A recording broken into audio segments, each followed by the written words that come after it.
Biz işenip saylagan padişahımız var. El saylagan oşol padişahını dağı. Eldin emesmene çıkkan oşol prezidentimiz dağı. El çeçet bir yerde. Biz deputatların emesin tan almayı söylesin. Bluetooth bozulsun. Bizge gereğiniz yok. Tamam, oşondan koyuyoruz. Ünümüz. Prezidentimiz acığızga jetsin. Ginnegin telefonuna, uyulduk telefonuna tartatkan bolsa. Hürmatlı prezident. Bak geldik. Bul derdi. Deputatlar ham gelsin. Deputatlar gelsin. Gelim desek. Gelsin şöyle. Süresin. Men uşul күнгө чейин дагы өзүм позициямды так айтып келгем. Туурабы? Мыйзамда көрсөтүлгөн добуш берүү гана жабык түрдө болот деп. Добуш берүү жабык түрдө боло берсин. Калган бардыгы мыйзам боюнча ачык айкын болуш керек эле. Элдин менин атыма, Айшүрек эжекен атына жолдогон каттарыңыздарды алдык. Ошол каттардын негизинде айылдык кеңештин төрагасына мен кат жолдодум. Бирок ал кат боюнча жооп бермек турсун кайра мага каршы чыгышып, бир 20-дай сүйлөтө койбоду. Deputatlardan mı? Депутаттардан. Мен күлүк ат болсоң дагы улакка келгенде бир ат болсоң бир атсың. Ачыгы да.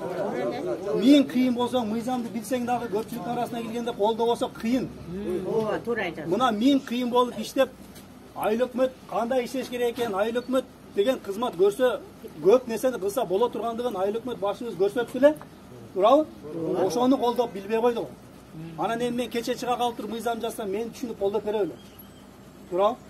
Эми буга чейин да элдин арасында алды, сатылды, кетти деген сөз жүрүп атты, миш жүрүп атты. Эми алганын көрбөгөндөн кийин бирөөнү бир нерсе дей албайм. Бирок о дарактын башын карасаңар кыймылдап атат. Алган Ошол жерде шамал жүрүп атат, ошон үчүн кыймылдайт. Эл оозунда жөндөн жөн сөз чыкпайт. Мен өзү мыйзамдын сыйлаган адаммын, өзүм адвокат болгондун менен бардык мыйзамды сыйлап аракет кылам. Биз үгүт кыласын деп азыр ичинде эшикти жаап алышты. Үгүт кыласын деп мен айттым, үгүт кылбайм дедим. Эки талапкердин оюн угайлы дедим. Биз кимди шайлап атканыбызды билейли дедим. Бул жерде отурганда силерге депутаттар дедим, булар куклалар эмес дедим. Алып келди эки талапкер койду, шайлап бересиңер десе шайлай бербейбиз. Десем. Нарактан 2-3 депутат ау деп чыкты. Сен айта бер эткенсиң, болду шайлайбыз, ясно деп. Анан эч ким колдободу. 1-2 депутат эжеке да 1-2 колдоду. 30 депутаттын арасында 3 депутат кумга сиңген суудай болуп калды. Көпчүлүк жеңет. Сиздердин арызыңыздарды мен жолдодум. Мыйзам боюнча айылдык кеңештин депутаты айылдык кеңештин төрагасына суроо талап билдирүү менен кайрыла алат экен. Ал суроо талап менен менин арызымды жетекчиликке алып, ал АШКга төрага кайрылат экен. Төрага ким? Төрага Байыш деген. Ошол кайрылат экен. Мен арызымы бердим. Мен арызымы бергендигим боюнча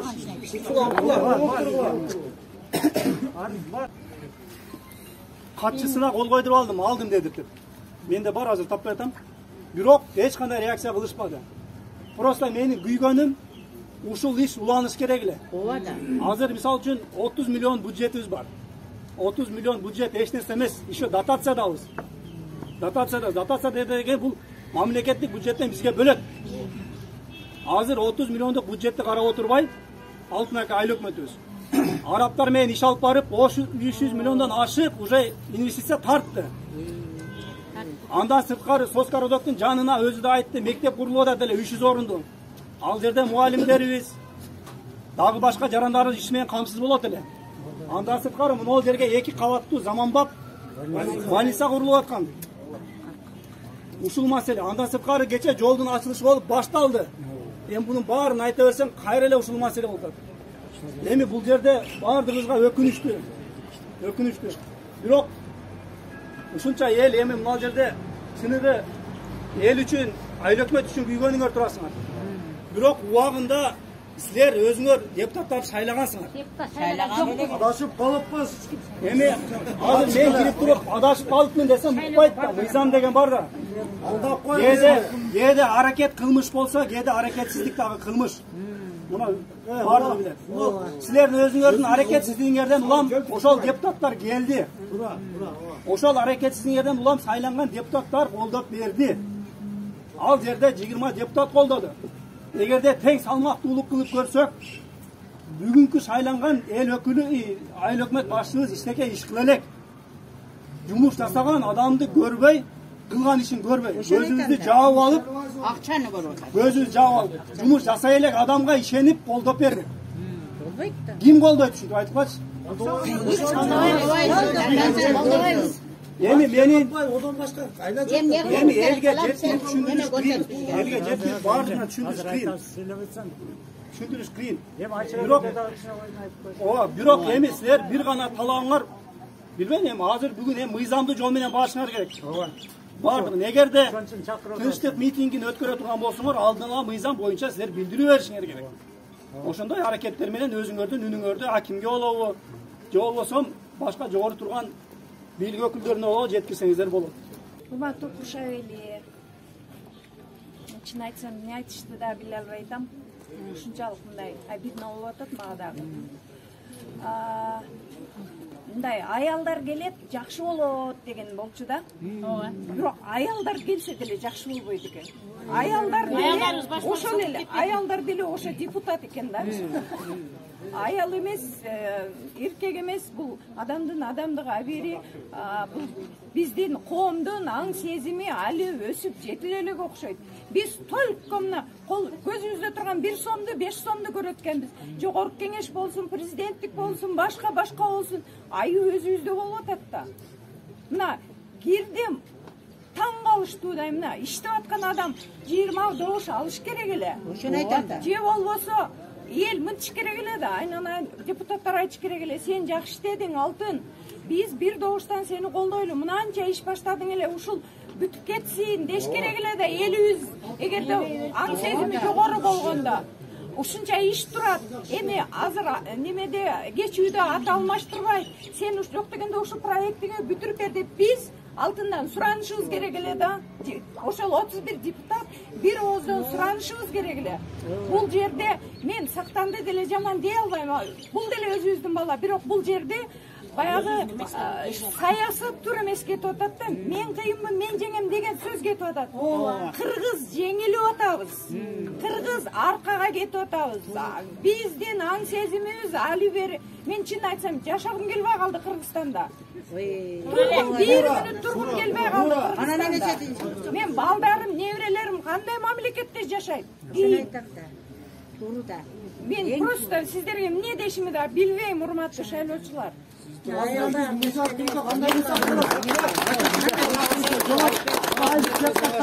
Биздири жазгыла деп атпайбы. Мына кылайлычы, туугандар. Рухсаттуу, мына Айчырак эже, ким улук, силерге биз жанада чогулушта да айтканыбызды айтабыз. 100% силерге ишенгенбиз, силерге талапты тапшырганбыз, мыйзам чегинде иш кылат деп силерге ушу ишенгенден бергенбиз да. Ушуну эми биз ишенебиз, сиз баардык инстанцияларга бергенсиңер. Ошого карабай, биз элдин талабын аткарбай, көңүл бурбай, күн мурунтан 1 жума мурун бергенбиз, туурабы? 0 внимания жок да. Ушинтип эми бизди мындай бир талага таштап койду. Эл деген ким? Эл деген конституция айтат, бийликтин ээси эл дейт, туурабы? Элдин көңүлүнө бир алып койгон жок да, кытындай кылып. Анан ушунча кайрылуу жазып аткан болсо, жок дегенде элди сыйлап чыгып деле айтып койсо болмок да. Эми биз ушунчалык капабыз, азыр кетпей турат. Биз деле кете берсек болот. Анан силерди чакырдык. Силерде эгер мүмкүнчүлүк болсо, биз менен кошо барыңыздар акимдерге. Ушул сөзүңөрдү барып айтып коюңуздар. Такыр барбайбыз, бизге туура келбейт десеңер, аны да түшүнөбүз. Бизге жана сизге тапшырган арыздарды бүт барын тапшырганыңар тууралуу колу менен копиясын бересиңер, оригиналын бересиңер, бергиле. Биз азыр бардыгыбыз акимге барабыз. Ушул документтер менен. Эгер жакшы болот, силер барып туруп, бизге кайрылган күңүрдө азыркы сөзүңөрдү ошо айтып койсоңор, силердин ишиңерди немаларыңыз биз эл өзүбүз анан кийин кадамды баштай беребиз. Албетте силердин жардамыңар менен. Саламатсызбы эжекелер. Бүгүн Куршак айыл өкмөтүбүздө шайлоо болуп өттү. Айыл өкмөт башчысын шайлоо. Шайлоо бүткөнүнө 2 саатка чукулдап калды. эл дагы эле тарабай атыптыр. Мунун себеби эмне? Ушул жөнүндө ой пикириңиздер. Эмнеге тарабай атасыздар? Наразычылык, шайлоо туура эмес өткөн, элдин баары тең эле ошо наразы болуп атат. Ошон үчүн мына Алтынбек деген бала жакшына иштеп келаткан нерсе. Бизге мун Келдибековди кереги жок. Мисалы Келдибековдун акасы биримдик немеде жүргөндө акча берип алып, түнү менен кайтабай өтпөй калганда акчаларын чогултуп алган. Бирби, экинчисинен дагы бир таможный үйдө иштеген акасы укасы кармалып калып 100 000 сом берип кутулуп чыккан. Бизге мындай айыл өкмөттө эмнеге кереги бар? Акча менен болгон айыл өкмөттө. Бул жерде элдин бирден бир талабы эмне болот бул жерде турган элдин? Ошо айыл өкмөтүбүз калсын деп бардыгы ошого талап кылып атабыз. Калсын деп. Ай, калмайынча биздин турганын аягына чыксын. ошол айыл өкмөтүбүздү коюп бергиле. Ошол үчүн суранып атабыз. Саламатсызбы эжеке, Султан Жакшыбы. Жаңы эле айыл өкмөттү шайлоо процесси болуп өттү. Шайлоонун жыйынтыгына эл наразы болуп турганын биз да көрүп турабыз. Мына ушул тууралуу өзүңүздүн ой пикириңизди айта кетсеңиз. Албетте, бүгүнкү айыл өкмөттүн башчысын шайлоо процессинде эч кандай мыйзам бузуу болгон жок. Ал жерде ошол Боршайкомдун жобосунун негизинде жергиликтүү райондук аймактык шайлоо комиссиясынан адамдар келип, мыйзам түрүндө өткөрүлдү. Ал жерде кеп жок. Кептин баары ушу эл күткөн айыл өкмөтүнүн башчысынын шайланбай калышы. Башкача айтканда, Ташиев Алтынбектин шайланбай калышы бул элдин аябай толкундоосун, кыжырын келтирүүсүн пайда кылып атат. Албетте, биз да күткөн эмеспиз бул нерсени. Биздин эл ошондой деңгээлге жете элек окшойбу, заң сезимибиз өсүп жете элекпи, иштегенди баалай ала турган дарыметибиз жокпу? Менимче биз Куршап эли Алтынбекти жаш, кайсы жерде батса да орун таба турган, министр болсо да иштей ала турган бир жакшы балабыз эле. Ошону биздин элибиз, башкача айтканда ошо эл өкүлдөрү, депутаттар бир добуштан эле Алтынбек айланайын, дагы бир иштеп бер, бир сезон. Сенин колуңан келет, сен ушунча проекттин баштадың, ушуну аягына чыгарып бер деп биз тескерисинче ушул жигиттен биз суранышыбыз керек эле. Бирок тилекке каршы андай болбой калды. Бүгүнкү күндө Алтынбек шайланбай калды. 10 добушка ээ болуп, ушунча жумуштарды жасаган. Ал эми Келдибай Сактан 20 добушка ээ болуп, айыл өкмөт башчысы болуп, мыйзамдуу түрдө шайланды. Себеби бул жерде чындык болгон жок. Маскаңыз бир аз жүрүп салып, жакка жакшы болбойт. Тез койдум да. Себеби бул жерде чындык болгон жок. Бул Ташиев Алтынбек биздин өкмөтүбүз аябай жакшы иштеп аткан. Элдин баары билет. Канча нерселер өзгөрүп атат. Мисалы, канча жакшы эмелерди, проектлерди тартып атат. Иштеп аткан адамды койбой, анан эчтеке кылбаган, бир сөзгө курап сүйлөй албаган адам келсе, баардыгын ачысы келет. Бул жерде элдин биздин ушул Куршап элинин тургундарына жөнөкөй калктын көйгөйүн чечип келген Алтын. Ошон үчүн Алтын деп ушул жерде элдер турат. Азыр бул аз, себеби эч ким уккан жок. Биз деле азыр эле укканыбызга бир саат болду. Келдик. Азыр элдин баары угуп келе жатышат. Биздин баарыбыздын талабыбыз бизге Алтынды коюп берсин. Бирден бир талап ушул. Бирден бир талап бизге Алтын, Ташиев Алтын айыл өкмөт болуп калсын. Негизи ошол шайлаган депутаттар эгер келбесе бул жерге, ушул жерге келип өздөрүнүн эмне үчүн ошондой кадамга барганын айтып бере албаса, кетишсин. Депутаттардын кереги жок. Кереги жок. Эмне үчүн бизге кереги бар ал депутаттардын? Биздин ушул Куршапты өнүктүрүп, өстүрүп аткан баланы шайлабай, башка адамды шайласа, анын депутаттардын элге кереги жок. Мен атым Төлөгөн. Куршап айылы тургунусуз. Бул жерде айыл өкмөт шайлоонун бүткөнүнө 2 саатка чукулдап калды. Бул элдин тарабай жаткандыгынын себебин эмнеде? Ушуну түшүндүрүп кетесизби? Эл бир жума мурун депутаттарга өзүнүн талабын койгон да. өкмөттүн айыл башчылыгына 2 кандидат болсо, 2 кандидат чыгып эл арасында өзүнүн платформасын, программасын айтып берсин. Ошого карап туруп тандообузду жасайлы деген талап коюшкан. Тилекке каршы ошол кайрылууга элдин талабына депутаттар кеңеши бир да көңүл бурбай, өздөрүнчө жабык ишкатында элдин талабын көңүлгө албай, башка бирөөнө шайлап коюшту.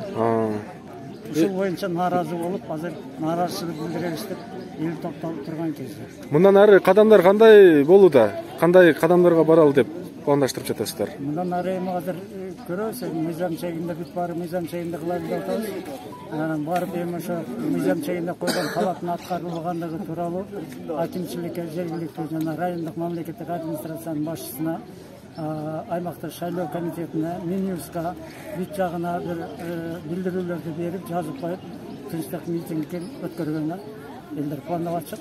Элдин талабы ушул мынау айыл өкмөтү алтын жакшы иштеп, эл үчүн, жер үчүн күлгөн бейбечараларга күйүп ушундай жакшы иштерди алып барып, мына Куршап айыл канча өнүктү, өсүп аткан баланы каяктан сактан бизге ниш көрсөттү, эчтеке иш кыла элек.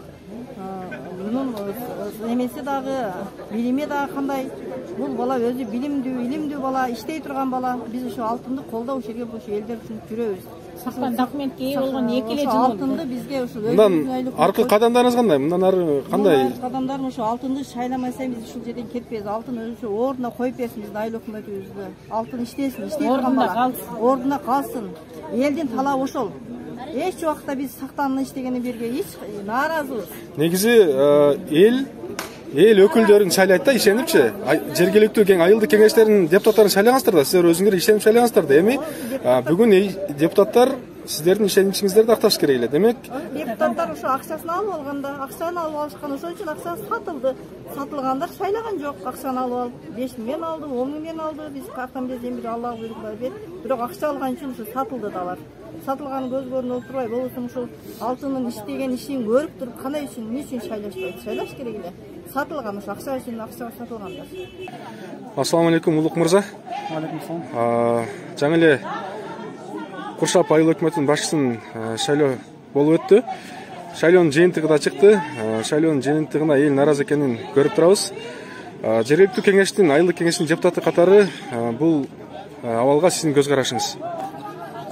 Саламатсыздарбы? Негизинен эл эле эмес, элдин катарында жаран катары жана эл өкүлү катары мен деле нааразымын.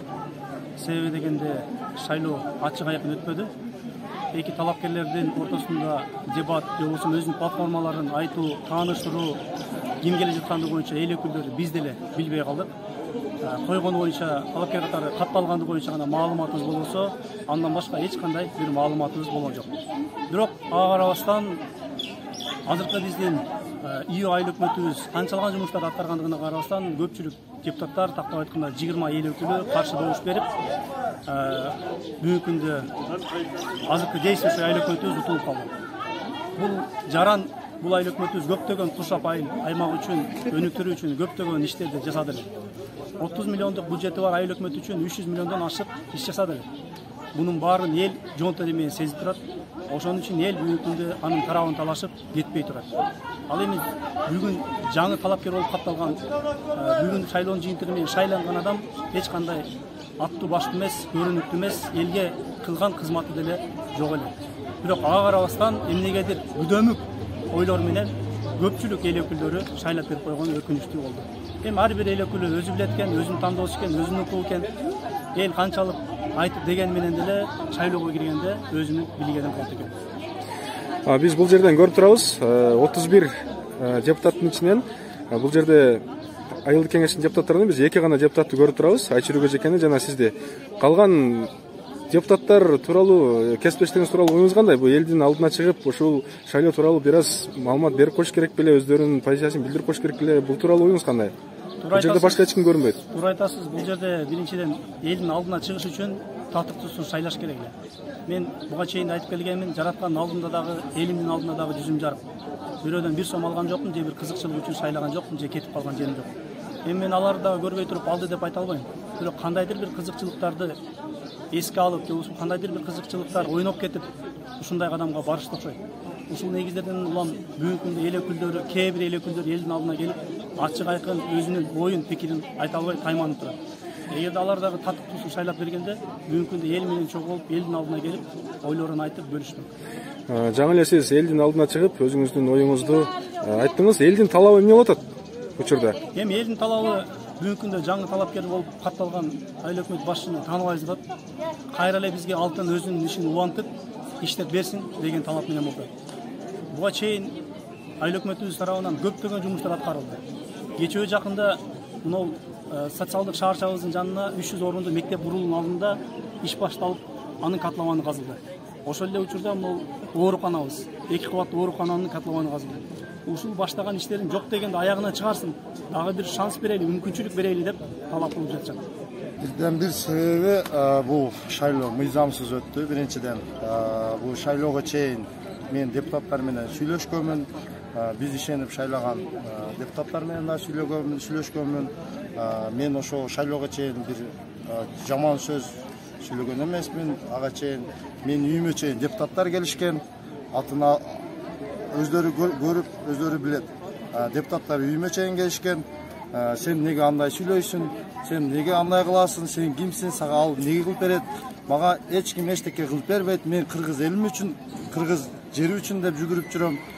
Чындыгында мен талаа түзүндө жүрүп келдим. Келгениме 1 ай чукул болду. Келип Куршау айылын көрүп, аябай суктандым биринчиден. Көчөлөрүбүздү жарыктандырып коюптур, өмүрү суу келбеген жерлерге суу келтириптир. Мен ошол үчүн ушул айыл өкмөткө ошо ишине баалап, ошону колдойм деп ошол жерде жүрөм. Экинчиден ошол өкмөттөр неге кандай эмеден ал сактан дегенге эме кылып кетти, мына өзүңөр билесиңер. Базардагы жер байым дегендин базарын жакшы билесиңер. Баласы өз оозу менен айтты. Ал жерде мен сактап калышым керек деп, ошого добушум берем деп, мен ал баланы сөзүнө любой жерде, любой моментте айтып бергенге даярмын. И анын шериге Шайыр деген, Шайыр мен айткам ага чейин, эмнеге сиз ага жүгүрүп атасыз? Ал эчтекени билбесе, 2 жыл мурун сатып алып атат дипломун, неге ага жүгүрүп атасыз десем, мен ал досум деди. Мен ал кишиге дагы айтканмын, саясатта эч кандай дос болбойт. Сиз түз караң, сизди эл шайлаган, элдин талабын коюшуңуз керек деп айтсам, мен досумду аттап өтүп кете албаймын деп, ал киши өз оозу менен айткан. Келсин, мен ошол сөзүмө, ушул жерде сүйлөп аткан сөзүмө бардыгына жооп берем. Демек, бул жерде элдин бирден бир наразычылыгынын себеби жергиликтүү айылдык кеңештин депутаттары элдин талап кылган айыл өкмөт башчысына сунуштап аткан талапкерди шайлап бербей койгондун негизинде эл наразычылык билдирип чыгып атат. Мыйзамсыз өттү.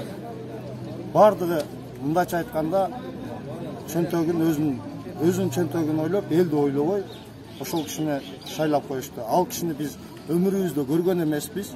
Сактан деп атын угабыз. Элге мындайча айтканда мен ал кишини көрө элекмин. Чындыгында бир убактарда аты чыккан ал кишинин, Куршау эли жакшы билет. Кандай болуп таңазаланып чыккан атын аябай жакшы билет ал кишинин.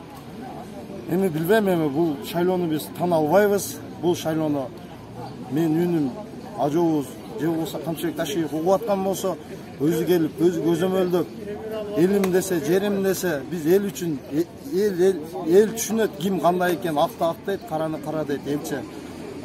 Биз унутуп кала бербейбиз. Кудай кааласа бара турган жерлерге барабыз, кайрылабыз, чоңдорубузга ошону акыйкат жолу менен чечип берүүнү суранабыз. Ушал үчүн чын жүрөтө бүйүк турган адамдар, булар ички пул берип алып келген жок, ички баштар деп алып келген жок булар. Элимдикте ушу Кыргыз Республикасынын мыйзамдарын, конституцияларын туура так сактап,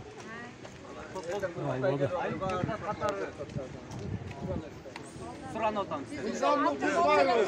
Биз мыйзамды сыйлаган адамдарбыз. Мыйзамга баш ийебиз.